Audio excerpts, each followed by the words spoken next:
Assalamualaikum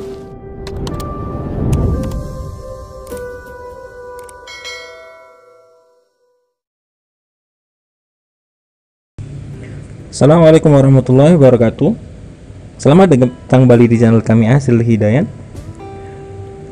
Masih membahas tentang P3K ya. Ini ada surat dari Kementerian Pendidikan dan Kebudayaan, hasil dari diskusi dengan pemerintah daerah mengenai seleksi P3K tahun 2021 ya.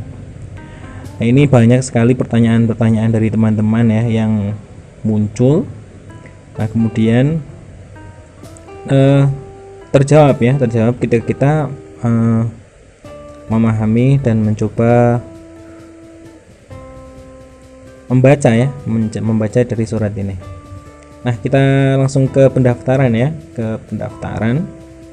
poin kedua, informasi mengenai pendaftaran. 1. Pendaftaran untuk menjadi guru P3K terbuka untuk A. Guru honorer ya, honorer THK 2 sesuai database THK 2 di Badan Kepegawaian Negara ya, tenaga honorer K2 ya. Ini yang pertama. Yang kedua, guru honorer yang terdaftar dalam data pokok pendidikan per 30 Juni 2020 tidak harus memiliki NUPTK.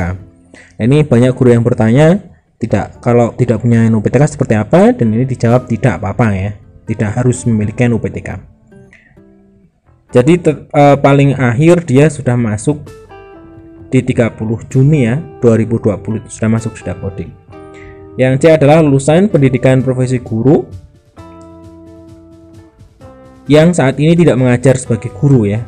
Nah, misalkan dia fresh graduate kemudian dia langsung mengikuti pendidikan profesi guru seperti itu, kemudian sudah lulus, sudah mengantongi sertifikat pendidik, tapi belum mengajar, belum masuk dalam Dapodik, itu tidak masalah. Yang kedua adalah bagi guru yang ini informasi yang kedua ya, bagi guru yang saat ini mengajar di sekolah negeri. Nah, ini jarang juga informasi ini tersampaikan ya, jarang sekali. Jadi kalau ada guru yang sudah mengajar di sekolah negeri, maka yang pertama A, jika tersedia formasi di sekolah tersebut, di sekolah tempat yang bersangkutan mengajar, akan otomatis didaftarkan di sekolah tersebut. Misalkan saya mengajar di sekolah negeri dan kalau ada formasi di sana, maka saya akan otomatis didaftarkan di sana. Yang kedua, jika mengajar di 2 sekolah atau lebih sekolah negeri ya, akan didaftarkan di sekolah induk. Nah, di Dapodik kan ada sekolah induk ya, seperti itu. Maka dia otomatis akan didaftarkan di sekolah induk tersebut. Yang ketiga, yang C, jika tidak tersedia formasi di sekolah tempat yang bersangkutan mengajar, maka yang bersangkutan dapat memilih atau mendaftar di sekolah lain. Kalau dia sudah mengajar di sekolah negeri tapi di sana tidak ada formasi, maka bisa memilih di sekolah yang lain. Yang ketiga, bagi guru swasta atau lulusan PPG yang saat ini tidak mengajar di sekolah negeri. Nah, ini bagi yang mengajar di swasta ataupun yang baru menyelesaikan PPG ya, maka dapat memilih mendaftar di sekolah negeri sesuai ketersediaan formasi ya. Tentunya dia dapat memilih di sekolah-sekolah yang memiliki lowongan seperti itu ya. Keempat, pendaftaran dilakukan melalui sistem seleksi calon aparatur sipil negara ya, SSC ASN, Badan Kepegawaian Negara. Adalah ini ya, pendaftaran itu di satu kanal ya, maksudnya di satu tempat, yaitu di SCASN ya. Yang kelima, tempat peserta mendaftar, setiap peserta mendaftar di awal tahun 2021. Ini sekarang sudah tanggal 2 Januari ya. Ya, ini kita tinggal nunggu saja. Januari ini akan dibuka pendaftaran dan diberikan kesempatan mengikuti ujian seleksi hingga 3 kali. Nah, jadi kalau sudah mendaftar, kita memiliki kesempatan untuk 3 kali mengikuti ujian ya. Nah, ini kita coba lihat pertanyaan seputar pendaftaran. 1. Bagaimana dengan guru yang belum terdaftar di Dapodik? Ini dijawab di sini. Bagi guru yang saat ini mengajar namun belum terdaftar di Dapodik, maka tidak dapat mengikuti seleksi P3K 2021. Guru tersebut disarankan segera berkoordinasi dengan sekolah dan pemerintah daerah terkait pendaftaran di Dapodik sebelum seleksi tahun 2022 ya. Nah, artinya kalau sekarang belum terdaftar maka tidak bisa ya. Juni tadi ya, Juni 2020. Yang kedua, bagaimana dengan guru yang belum memiliki S1 atau D4? Dia belum memiliki ijazah S1 atau D4. Sesuai Undang-Undang Guru dan Dosen, setiap calon peserta harus memiliki kualifikasi S1 atau D4. Bagi guru honorer yang belum memiliki kualifikasi S1 atau D4, disarankan segera rekognisi pembelajaran lampau. Latar belakang S1 atau D4 harus linear dengan mata pelajaran yang diajarkan. Di bulan November, Desember 2020. Setiap calon peserta diminta mengisi latar belakang S1 atau D4 di situs info GTK. Harus linear ya, S1 atau D4 harus linear dengan mata pelajaran yang diajarkan di bulan November sampai Desember 2020. Setiap calon peserta dimintai mengisi latar belakang S1 atau D4 di situs info GTK. Ini mungkin maksudnya di bulan November dan Desember 2020 dia mengajar dengan ijazah yang linear ya. Misalkan dia ijazahnya S1 PGSD, maka dia November Desember dia mengajar sebagai guru kelas seperti itu ya. Ketiga, apakah tenaga kependidikan dapat mengikuti seleksi guru P3K? Tenaga kependidikan tidak dapat mengikuti seleksi guru P3K ya, karena ini seleksi guru ya, maka tenaga kependidikan itu tidak bisa. Keempat, mengapa guru swasta diperbolehkan mendaftar menjadi guru P3K di sekolah negeri? Tujuan utamanya pembukaan seleksi guru P3K adalah untuk memenuhi kebutuhan guru serta meningkatkan kesejahteraan guru-guru yang kompeten, namun saat ini tidak dibayar dengan layak. Yang kedua, secara hubungan kerja tidak jauh berbeda antara menjadi guru P3K dengan menjadi guru kontrak di sekolah swasta. Misalnya jangka waktu kontrak kerja guru P3K minimal 1 tahun. Maka jika seorang guru swasta kesejahteraannya sudah layak, tidak perlu mendaftar lagi menjadi guru P3K di sekolah negeri. Nah, ini informasi tentang seputar pendaftaran ya. Nah, ini. Kemudian kita coba ke informasi berikutnya. Ini mengenai ujian seleksi ya. Nah, mengenai ujian seleksi, ujian P3K itu berbeda dengan ujian CPNS ya, karena tidak ada seleksi kompetensi dasar ya, SKD, juga tidak hanya SKB atau teknis ya. Seperti ini kontennya. Yang pertama, kompetensi teknis sesuai mapel itu soalnya 50, waktunya 60 menit ya, bobotnya 60%, sesuai mata pelajaran. Misalkan Bapak Ibu guru itu guru SD seperti itu ya, guru kelas, maka materinya 50 soal itu tentang teknis ya, teknis sesuai mapelnya. Tentang guru IPA misalkan, maka tentang IPA IPS dan seterusnya ya.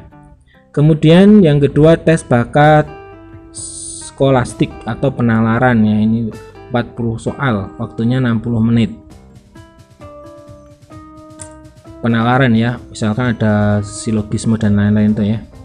Kemudian manajerial 30 butir soal, waktunya 25 menit. Manajerial ya. Kemudian sosiokultural soalnya 20 butir 15 menit waktunya. Dan yang terakhir pertanyaan wawancara. Nah, ini juga banyak yang menanyakan ya, wawancara itu bagaimana teknisnya. Ternyata dijelaskan di surat ini ya, itu dijawab secara tertulis ya, walaupun soalnya adalah soal wawancara tetapi dijawab dengan secara tertulis. Jumlah soalnya 150 menit, waktunya 170 menitnya. Nah, ini bobot yang tertinggi 60% itu adalah tes bakat skolastik dan kompetensi teknis ya. Ini ada 90 soal, 60%-nya diambil dari sini. Nah, ini harus kita kejar di sini ya. Karena tapi kita belum tahu ya bagaimana passing grade-nya. Coba kita cari di sini apakah ada. Yang terpenting adalah ujian seleksinya seperti ini. tipe kontennya ada 5 ya, ada teknis, kemudian bakat skolastik, manajerial, sosiokultural, dan wawancara. Waktunya adalah 170 ya. Nah ini berbeda dengan CPNS ya. Nah ini kita lewati. Nah coba di sini ya. Nah ini informasi mengenai penempatan bagi peserta yang lulus passing grade. Di setiap sekolah diprioritaskan guru yang tidak mengajar. Di setiap sekolah diprioritaskan guru yang sudah mengajar ya di sekolah tersebut dibandingkan guru swasta atau lulusan PPG. Ini sudah jelas ya. Ini tadi di poin mana tadi ya? Nah ini ya, poin 2 ya, guru yang mengajar di sekolah negeri. Jadi diprioritaskan guru yang sudah mengajar di sana. Yang kedua, jika jumlah peserta yang lulus passing grade di sebuah sekolah melebihi formasi di sekolah tersebut, peserta dengan passing grade tertinggi akan ditempatkan terlebih dahulu. Bahkan di sekolah itu ada 2 formasi, kemudian passing grade semuanya, maka yang pertama adalah yang tertinggi seperti itu ya. Peserta yang tidak mendapatkan tempat di sekolah pilihannya akan di-ranking kembali. Sekolah A ada 3 passing grade, maka 1-2 yang masuk ya karena ada 2 formasi. Dan yang terakhir itu di ranking. Peserta ranking tertinggi akan ditempatkan sekolah-sekolah yang paling diprioritaskan. Nah, antara passing grade tadi yang tidak mendapat formasi itu di ranking dan ditempatkan di sekolah prioritas Kemendikbud. Peserta bisa menolak dan memilih untuk ikut seleksi berikutnya. Bisa menolak, saya tidak mau ditempatkan di situ, dan memiliki kesempatan untuk ujian berikutnya. Bagi yang tidak lulus bagaimana? Bagi yang tidak lulus passing grade, maka pemerintah daerah dapat mendistribusikan peserta yang tidak lulus passing grade untuk tetap mengajar sebagai guru honorer sepanjang kebutuhan guru di sekolah tersebut belum terisi oleh PNS atau P3K. Nah, misalkan guru honorer mengikuti seleksi di situ, kemudian tidak passing grade seperti itu ya. Saya mengajar misalkan di SMP ya, SMP Patean misalnya, SMP Patean. Di SMP Patean itu saya tidak ada formasi P3K di situ misalkan. Saya mendaftar di 2 Patean misalnya, di SMP 2 Patean. Saya mendaftar di sana karena saya tenaga honorer misalkan. Saya tidak masuk passing grade di sana.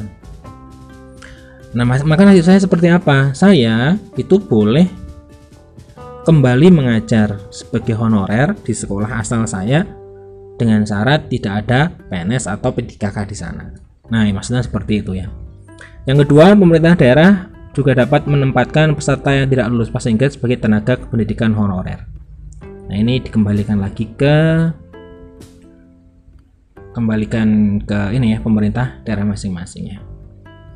Nah, ini Bapak Ibu guru informasi sekilas ya tentang pendaftaran, kemudian ujian seleksi dan juga penempatan terkait dengan P3K tahun 2021. Ya, kita coba tetap selalu berusaha ya Bapak Ibu guru ya yang memang berminat dan berkeinginan untuk menjadi pegawai pemerintah dan perjanjian kerja di tahun 2021. Semoga bagi Bapak Ibu guru dan teman-teman sekalian yang belum bisa menjadi pegawai negeri dan ingin menjadi PPK tahun 2021, semoga bisa sukses dan bisa diterima di sekolah yang menjadi prioritas. Terima kasih. Jangan lupa support channel kami. Saya akhiri. Assalamualaikum warahmatullahi wabarakatuh.